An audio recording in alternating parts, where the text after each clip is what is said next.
ಗಿರಿಜವ್ವನ ಮಕ್ಕಳಾದ ರಾಜಿ, ಶ್ರುತಿ ಹಾಗೂ ಸತೀಶರು ಸಹ ಬೇಗನೆ ಏಳುವರು. ನಮಗಾಗಿ ನಿವೃತ್ತಿ. ನಾನು 4ನೇ ತರಗತಿಯ ವಿದ್ಯಾರ್ಥಿ. ನಾನು ಹೇಳುತ್ತಿರುವ ಶೀರ್ಷಿಕೆ ಹೆಸರು ಶೀರ್ಷಿಕೆ ಹಾಸ್ಯಪೂರ್ವಕ. ಗಂಗಾರಾಮ ಬಡ್ಡಿ ವ್ಯವಹಾರ ಮಾಡುತ್ತಿದ್ದ. ಒಮ್ಮೆ ಮಲ್ಲಯ್ಯ ಎಂಬ ಬೆಳೆ ರೈತ ಆತನಿಂದ ಹಣ ಸಾಲ ಪಡೆದಿದ್ದ. ಒಂದು ತಿಂಗಳ ಮುಗಿದ ಕೂಡಲೇ ಬಡ್ಡಿ ಸಹಿತ ಸಾಲ ವಾಪಸ್ಸು ಮಾಡಬೇಕು ಗೊತ್ತಾಯ್ತ.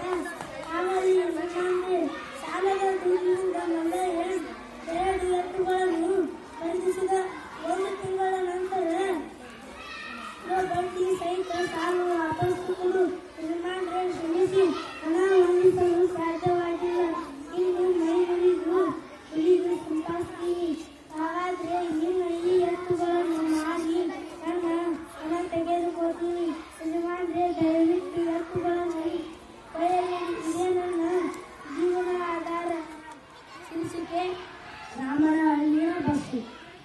ನನ್ನ ಹೆಸರು ಬಾಲವಾಣಿಗಾಗಿ. ಶೀರ್ಷಿಕೆ ಎನ್ನ ತಿಂಗಳನ್ನು ತಕ್ಕ ಕುಜಿತು ಹಾಗೆ. ಶೀರ್ಷಿಕೆ ವೈಶಾಲಿಯ